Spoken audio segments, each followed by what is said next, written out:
Hey guys, welcome to Brian's Man Cave. So recently, within I guess last year, I started doing a series on the Atari 400, and I was having a lot of fun doing that because those are games that I was not too familiar with. I never had an Atari 8-bit computer before, so it was great exploring that system. But another Atari system that I've always been fascinated by, and was lucky enough to get my hands on one at a reasonable price because they're not easy to do, is the Atari 7800. Now, this system has an interesting history to it because it kind of was created in a time where this would have been a really great system to come out, but it didn't come out at that time. It was supposed to actually come out in 1984, which is literally right after the crash. Now, the timing, obviously, being around the crash would have been bad, but the other timing is when the Nintendo Entertainment System came out in around 85, 86.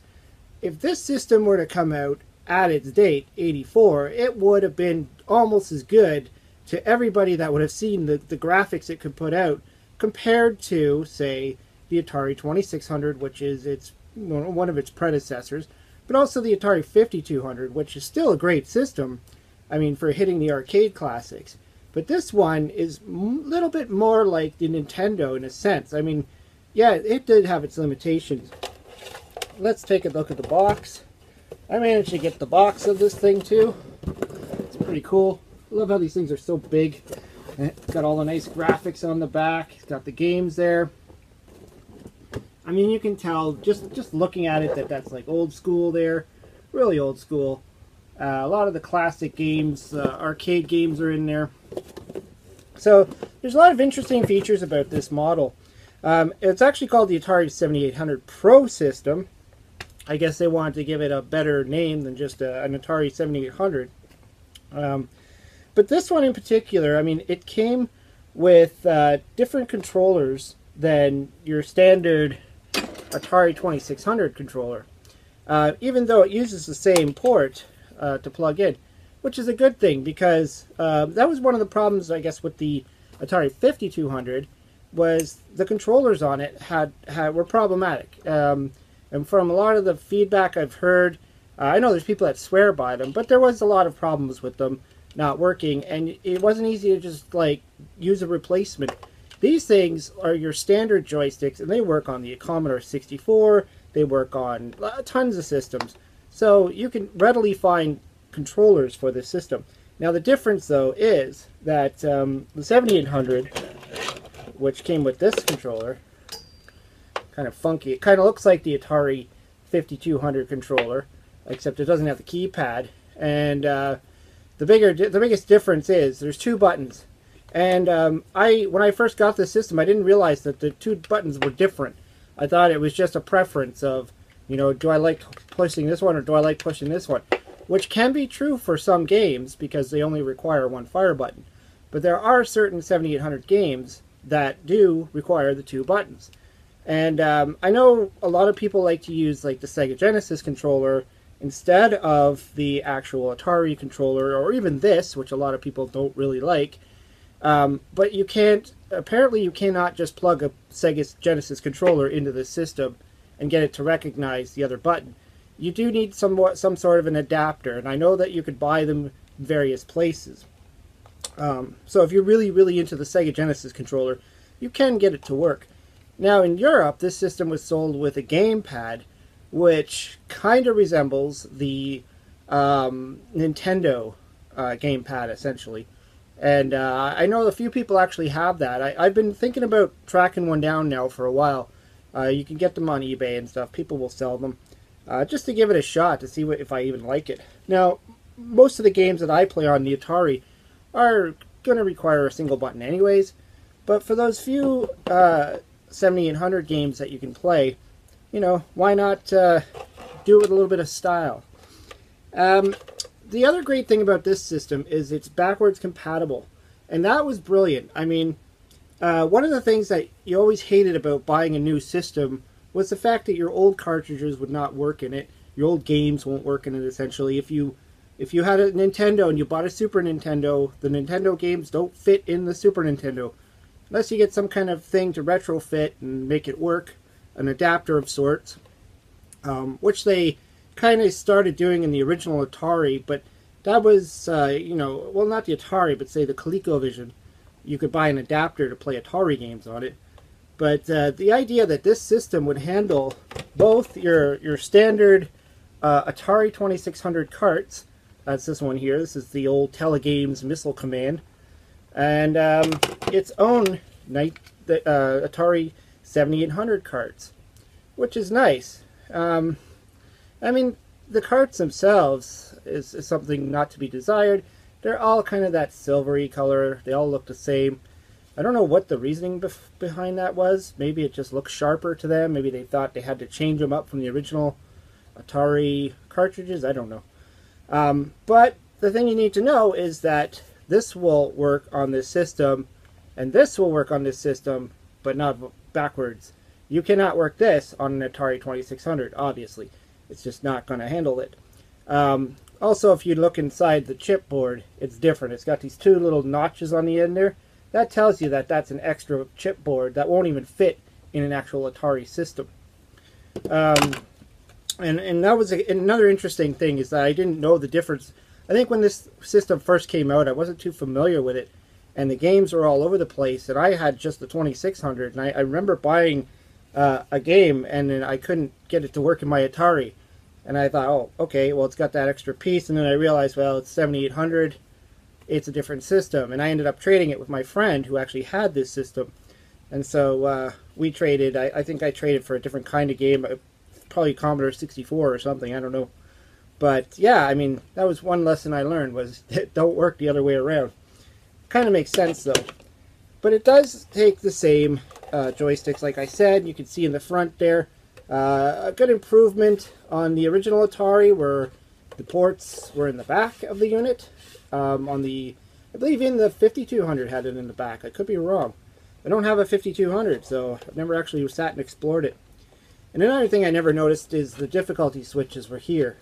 So if you're used to the difficulty switches being on the back or on the front, it's in here. It's in the front. It's very easy to miss them, because the way this thing slopes down, you almost don't see them. And everything's black. I mean, this is a nice looking system, though. I mean, it really looks nice. It kind of has that Junior feel to it. The Atari Junior. This is one of them. Anyways, this is missing the plate on it. Also had a silver plate on it. But it kind of gives that feel. And I know that in '83, there was an Atari 2800, which was for the Japanese market. And it looks almost like this. I mean, it's practically the same casing. I think there's a little bit of difference in the ports. I think the Japanese one has like 4 ports in it. But it's 2600. It's not this model. So you can't play those games on there. And it came with its own joystick too. Getting into the games though, I mean, I had picked up a bunch of these games, and I have a pretty small collection right now. I've been building it up. This is just a few of them, and they're actually pretty decent. I mean, when you start playing them, they feel very much like an arcade game versus, say, the 2600. Now, the downside is the chip in this for the sound is like the 2600 chip.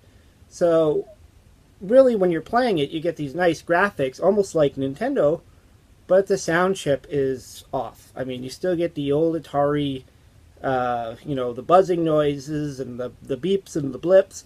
And, I mean, it was one of the downfalls. And I know that some of the carts actually have a chip inside them, which, almost like their own sound chip inside, which makes it better. And those are becoming a little bit scarce, because a lot of the homebrews, the people who make games for these systems today, they want to use those chips. So you usually have to pay a lot more money for those type of games.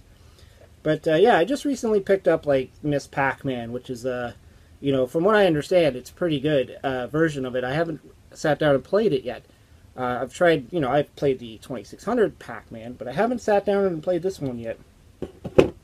And I got a bunch of other ones. I mean, these are just like some I just found in the store the other day. I always look for 7800 titles because they're getting more hard to come by. And of course, this one I have to point out, Impossible Mission. I know I've talked about this before. It's an interesting cart because it was sold and it has a bug in it that you cannot complete the game. So it's actually impossible. Something I didn't find out until after I owned it, and people were telling me on the Atari Facebook group that you can't complete the game. And I actually tried. I actually went through and tried to complete the game. Let's take another look at this because there was a few other things I wanted to point out. And, well, it's got the same RF switch thing that's on the Atari. So you need to have that coax cable that goes into your TV. It doesn't have the RCA. Another thing that was a downside to this compared to, say, the Nintendo, which used the regular RCA cables and hooked up to your audio video that way. So you still had to do it that way. I know people will mod these things and add them in there. Actually, people do a lot of modding with these older systems, even the Intellivision, the ColecoVision, you name it. They mod them to actually have RCA, and to some degree, some of them will actually go into HDMI setups. But you know, these things were not meant to be played on HDMI high-definition TVs anyways. I play them on an old CRT myself. But the biggest downside, I'd say, to this thing is this thing. The little power brick. Unfortunately, they have this little proprietary piece, if I could get to the end of it there, that looks like this. And if you've seen the original Atari, it kind of, this is sort of like it, but it kind of has a prong like this. That's not really good. This is like a crappier aftermarket one. But it kind of has a prong like that, almost like the audio thing you put in your headphones. And it's a different kind of power brick. So if you were to damage or lose this, chances are you're not going to have a good time finding a replacement for it. And I've heard that these things can almost go for the same price as a brand new, well, not brand new, but buying the system outright. This is where a lot of the money is in these freaking things here. Only because of this. If they didn't do this, if they just made it the same power supply as the 2600, we would have been golden, but they just had to do this. I don't know if there's a technical reason for it. I don't know if, I think the voltage is the same. It says 9 volt. So I think it's the same. I just, for whatever reason, they decided to go proprietary here. Maybe it's, I don't know. I believe this was actually, the system was actually developed by other people who didn't develop the other systems. So maybe that has something to do with it. I don't know. I'm just glad that they kept the compatibility with the 2600 and allows you to use the actual controllers. You know, you could even use this one if you want, but you'd have to play some of the older games that don't require that second button, like I said. And of course, you'd be able to use this guy, the paddle controllers. I love these things. And, you know, the driving controllers. Now, I have heard there is some 2600 games that will not work on it. I think someone said Track and Field was one of them. So you got to be wary, but it does say it supports most 2600 games, which is cool. Another thing to note on this thing is this little button down here. Pause. Am I holding it? There it is. Pause. One feature that was not on the original Atari. So if you're playing a long game and you got to go to the washroom, you better hope you have a buddy who can kind of swap in there and take over, or else you're going to lose your game. I haven't actually tested it to try on the older games to see if it works on all of them, or if it only works on the 7800. I haven't actually done that test. That might be something fun to try when I start actually doing some videos. Like I said, I did a 400 series, and so I thought, let's start looking at the 7800 games, and let's start playing them. I have played a few on my channel, but it was usually part of a comparison, like let's compare the Donkey Kongs or something like that. I don't think I've actually started playing all the games I have on the system. So it'll be fun to start playing these games again, hook the system up. I'll probably take down the 400. I don't think I have any more games I want to showcase on that. So let's swap it with the 7800 and play some more Atari. Anyways, let me know what you think of the video. If I missed anything, if I was incorrect about any information, throw it all down there in the chat below, in the comments below. I always welcome feedback. Let me know what you think. Hope you subscribe. Talk to you later.